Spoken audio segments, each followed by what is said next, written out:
तो देखिए, यमुना घाट पर नहीं हो गई छठ पूजा इस बार दिल्ली में। कालिंदी कुंज पहुंची पुलिस की टीम। डीएम ने दरअसल एनजीटी के आदेश का हवाला दिया है और यमुना में पूजा सामग्री डालने पर भी रोक है। ये बड़ी खबर इस वक्त देश की राजधानी दिल्ली से। हजारों की संख्या में देखिए छठ व्रती, क्योंकि हर साल छठ करने के लिए यहाँ पर पहुंचते हैं और यमुना में लगातार प्रदूषण का जो स्तर है वो बढ़ता रहा है। हर साल छठ के वक्त में एक बार फिर यमुना सियासत का केंद्र बन जाती है दिल्ली में।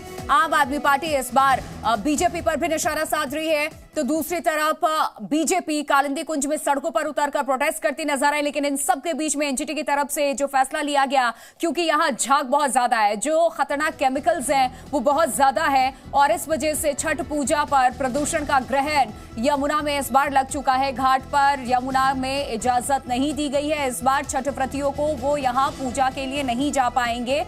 डीएम ने एनजीटी के आदेश का हवाला देते हुए ये सख्त निर्देश भी दे दिए हैं। बिजनेस लोन के लिए बैंक गए तो बिजनेस प्लान दिखाइए करके पूछते हैं।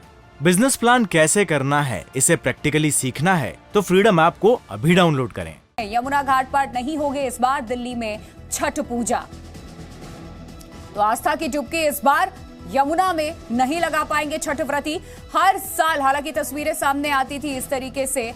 आपको बताते हैं क्यों बनते हैं पानी में झाग। जो झाग इस वक्त आप देख रहे हैं आखिरकार क्यों बनता है। ऊंचाई से पानी छोड़ा जाता है और सर्दी में जो ऑक्सीजनेशन की प्रक्रिया होती है वो कम हो जाती है। कार्बन अणुओं के सड़ने से ये झाग बन जाता है और सीवेज का झाग यहाँ पर बनता है। सीवेज का पानी भी अगर कहीं से यहाँ पर मिक्स हो रहा है तो पानी का सतही जो तनाव है वो कम होता है और बुलबुला फिर पानी की सतह पर तैरता है। इस वजह से ये झाग बन जाता है। जो झाग इस वक्त आप देख रहे हैं, क्यों ये बहुत ज्यादा जहरीली इस बार यमुना हो चुकी है, ये हमने आपको बताया।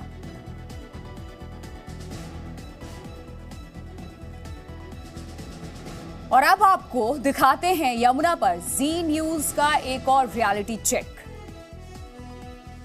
छठ पूजा को लेकर घमासान जारी है। अब एनजीटी का हवाला दिया गया है कि यमुना किनारे छठ पूजा आप नहीं कर सकते हैं। लेकिन सवाल इस बात का है कि प्रशासन इतनी देर से क्यों जागा, जब पूरी तैयारियां हो चुकी थी। जो श्रद्धालु हैं वो छठ घाट के पास अपना छठ पूजा करना शुरू कर दिया। उसके बाद ये आदेश आता है, ये कालिंदी कुंज के पास दिल्ली पुलिस की टीम आई, लोगों को मना किया कि आप वहाँ पूजा नहीं कर सकते हैं, लिहाजा वहाँ पर बैरिकेड कर दिया गया। हमारे साथ बात करने के लिए कुछ लोग हैं। सर, ये बताइए कि आपका नाम क्या है और किस पूजा समिति से हैं?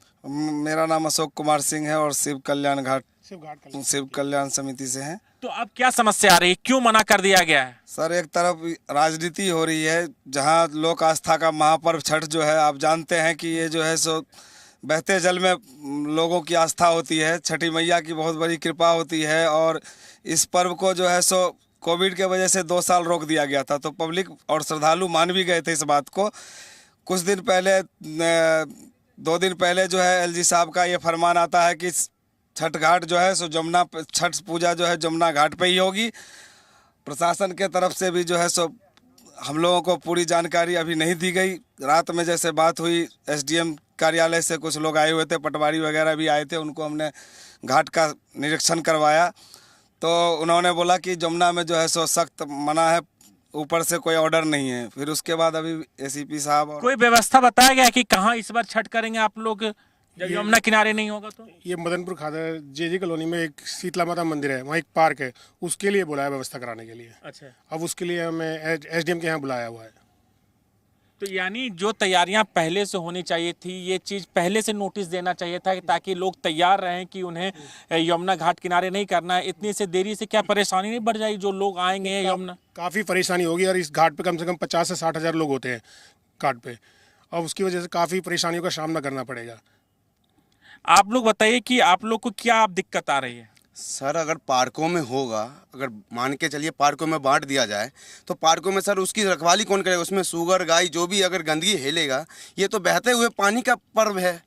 अगर सर इसमें अगर आते हैं यहाँ पे कम से कम पूरी कॉलोनी आती, पूरी यहाँ की आस्था आती है। अगर वो एनजीटी का जो आदेश था कि आप मूर्ति विसर्जन नहीं कर सकते हैं, पूजा सामग्री आप नहीं डाल सकते हैं, लेकिन ऐसा नहीं है कि वहां पर व्यवस्था किया जा सकता था, लेकिन अचानक आदेश आता है कि यमुना किनारे आप छठ नहीं कर सकते। सर पहले अगर राज्य सरकार ने ऑर्डर नहीं दिया, एलजी सर ने हमें 2 दिन पहले ऑर्डर दिया, तो सब ने आके यहाँ पे जब ऑर्डर मिलने के बाद ही यहाँ पे घाट बनाना चालू किया है सर। अगर वहाँ पे अगर ऑर्डर नहीं आता तो हम घाट बनाने नहीं आते, पर ऑर्डर ऊपर से केंद्र सरकार के ऊपर से यहाँ से आ चुका है, तो हम तो घाट बनाने आए हैं। अब राज्य सरकार दे रहा है या एलजी दे रहे हैं, कौन दे रहे हैं मना, ये तो एनजीटी के आदेश का हवाला दिया जा रहा है। सर एनजीटी तो फिर ऊपर से ऑर्डर जब तक नहीं मिला, जब तक वो भी अपने आप से काम नहीं कर सकते। तो देखिए, लोगों का जो गुस्सा है वो भी जायज है, क्योंकि पहले परमिशन दी गई थी कि आप छठ का व्रत यमुना किनारे कर सकते हैं, लेकिन उसके बाद ये आदेश आता है एनजीटी की तरफ से भी कि यमुना बहुत ज्यादा इस वक्त जहरीली हो चुकी है। इस वजह से इसमें आस्था की डुबकी लगाना खतरे से खाली नहीं होगा। ये केमिकल्स जो हैं वो बहुत हानिकारक हैं। यमुना घाट पे इस बार छठ करने की परमिशन नहीं है, या पूजा सामग्री भी आप इसमें नहीं डाल सकते हैं। और अब आपको दिखाते हैं यमुना पर जी न्यूज का एक और रियलिटी चेक। आज छठ पर्व शुरू हो गया, तमाम श्रद्धालु आपको छठ घाट के पास आएंगे, लेकिन यहाँ पर आपको गंदगी का अंबार ही नजर आएगा। चारों तरफ गंदगी ही गंदगी नजर आ रही है। यमुना घाट के किनारे तमाम ये पशु भी आपको नजर आ रहे हैं। जो छठ जो श्रद्धालु हैं उनके लिए भी जो सिक्योरिटी की बात है उसके लिए भी यहाँ पर खतरा, यानी जो एक्शन लेना चाहिए था सरकार को अब तक नहीं ली है, उसके लिए राजनीति की जा रही है। आरोप प्रत्यारोप एक दूसरे पर लगाया जा रहा है। वहीं यमुना का जो बात कर रहे हैं कि यमुना में जो झाग आपको नजर आ रहा है, झाग को दूर करने के लिए केमिकल का छिड़काव किया जा रहा है, लेकिन यमुना का जो प्रदूषण स्तर है वो भी काफ़ी ज़्यादा बढ़ गया है। कल भारतीय जनता पार्टी के तमाम बड़े नेता यमुना घाट पर पहुंचे थे, आरोप लगाया था कि केमिकल का ज़्यादा इस्तेमाल हो रहा है। वहीं आम आदमी पार्टी सफाई की बात कर रही है और उनका कहना था कि जिस केमिकल का इस्तेमाल कर रहे हैं वो नमामि गंगे के तहत इस्तेमाल किया जा रहा था। यानी दोनों पार्टियां एक दूसरे पर आरोप प्रत्यारोप लगा रही है। बिजनेस लोन के लिए बैंक गए तो बिजनेस प्लान दिखाइए करके पूछते हैं। बिजनेस प्लान कैसे करना है, इसे प्रैक्टिकली सीखना है तो फ्रीडम ऐप को अभी डाउनलोड करें।